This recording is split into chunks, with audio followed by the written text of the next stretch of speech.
Welcome back. Well, there are a number of key things missing from the latest version of the agreement which is emerging, including, critically, goals on climate finance. Well, Simon Mundy from the FT joins me now in the studio. Simon, I don't really want to get into the detail, into the weeds on the exact wording in this text, but what is interesting when we're taking some of the sessions that are going on today is that a lot of groups that are not happy with the way things are going, hearing from environmentalist groups and saying, yes, okay, there is still the mention of coal and fossil fuels in that text, but it's not good enough. Yeah, I've been hearing from a lot of different voices here in Glasgow over the past couple of weeks. As you know, there's an extraordinary range of different people here. One of the things that has occurred to me is that there's an enormous representation of big business here. And working for the FT, of course, I speak to a lot of those people. And a lot of people, actually within big business and much further beyond, have mixed feelings about the extraordinary presence of big business at this COP. On the one hand, it shows that big business is taking climate change more seriously. That's obviously a good thing. On the other hand, the extraordinary presence of business here, accommodation has become so expensive that only big business can afford to get a hotel room in Glasgow if you're booking at the moment, or if you've booked in the last few weeks. So how is that influencing the conversation? Is that moving the conversation more along the lines of not disrupting the status quo too much? So the issue of representation, I think, is really important here because, as you said, there's a lot of people who are disappointed by the draft text. From what I'm hearing, the final text is not going to be dramatically different from the draft text, so this is more or less what we're going to get.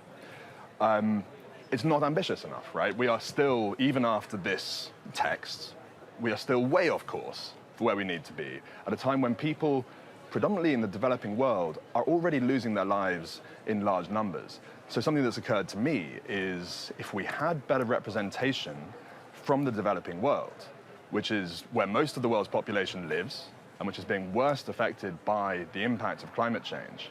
If we had better representation there, not only among the government delegates, but among all the people who are surrounding the conference and affecting the conversation, we might start to see more ambitious action. And that's something that I hope could be addressed at future COPs. Interesting you talk about big business being represented here because it comes up time and time again that there is twice as large a delegation here from the fossil fuel industry than from any other individual country. Yeah, and that's right. And I think we have to look at how we're going to fix this. And I think that comes through changing the economic system that we operate in.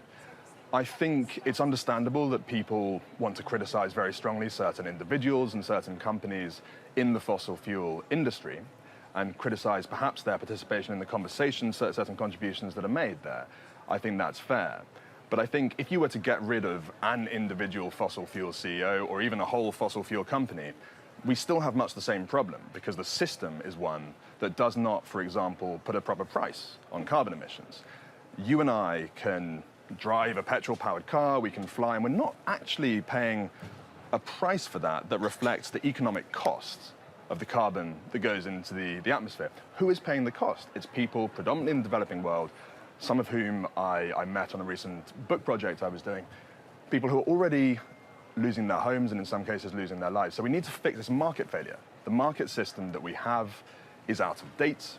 We need to put a price on carbon. I think this is something you speak to any serious economist, they say, of course, this is the solution. But then you speak to some people in the political world and they say, yeah, of course, academically, carbon pricing, really serious carbon pricing is the solution, but politically it's not realistic. And that, again, it comes back to that lack of ambition. Look at all the things that were politically unrealistic that have happened. Female suffrage, for example, or an end to racial segregation in certain places. Politically impossible things that were important and happened. I don't really believe that updating our economic model to put a proper price on carbon internationally is beyond the realm of human capability, but it does need more ambition. It's interesting you're talking about the role of business and vested interest, really. And we saw, didn't we? I mean, historically, the tobacco industry, for example, in the 50s and 60s, the playbook that they effectively used was to sow a lot of confusion, a lot of misinformation. They took out adverts in newspapers to debunk what scientists were saying about the effects of tobacco. We're seeing it again, aren't we? And we've seen some of the big oil companies up before Congress accused of effectively spending tens of millions of dollars to put out misleading information and to be lobbying politicians through Facebook, named often electorally vulnerable politicians, and it's working. Yeah, so I think this is such an important conversation, especially in the US, where there is so much money in lobbying, political funding from big companies.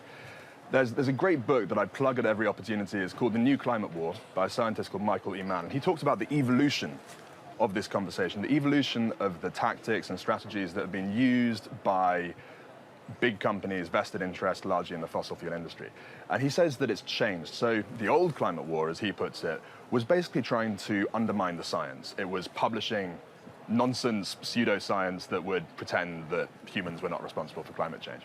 And he argues that now that's sort of stopped because the science is so obvious now, you can't deny that this is happening. So he says the new climate war is an effort to delay action in different ways. Yeah. So one of the things that he says fossil fuel companies are trying to do is to put the onus on the consumer. So you should eat less meat and fly less, and then if you just stop being so naughty and eating so much meat and flying less, then we'll be fine. And he says this is a dangerous distraction. It is good to eat less meat and fly less, of course, but that must not distract from the need for serious systemic change, putting a price on carbon, and doing lots of other things that could be very inconvenient for certain big, powerful companies.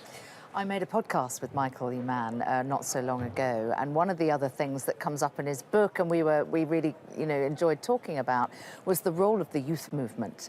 And they've been very, very vocal here, haven't they? And I've been very impressed by how eloquent they are and how they've mobilized, often through social media, but all around the world, giving more voice to the global south as well. We see more of Vanessa Nakate than we do of Greta Thunberg, and that gives cause for thinking that things are shifting, doesn't it? Or even though they're not yet properly at the negotiating table, they will be in 5-10 years' time. Yeah, I think when the history books are written about this period of history, you're going to see a big role for people like Vanessa Nakate and Greta Thunberg. They will be mentioned very prominently in the history books about the evolution of the global economy, because they have had such a powerful impact on this conversation. If you compare a few years ago, even 3 or 4 years ago, the climate conversation was really quite marginal in many areas of the media and public discourse. Now it's absolutely front and center. It wasn't for young people, though, was it, interestingly? It was really, I think, more than any other single thing, it was the youth climate movement that just put this stuff on the map. Yeah, you can't ignore it, and you can't attack child and teenage and very young marchers in the way that you can, if you're opposed to change, you can throw stones at certain adult activists, but when you have very young people marching for their future, that's something that is very hard to try and discredit and attack, and they've had an incredible influence. And one thing I should say is that I've been lucky enough to speak with several of the global leaders, many of them from the global south, here in Glasgow, and they're good. I mean, these guys, they read the IPCC reports, they read heavily, they think very, very constructively, and they are ambitious. It's not just rhetoric, is it? They're very scientifically informed. They think very carefully about what could work.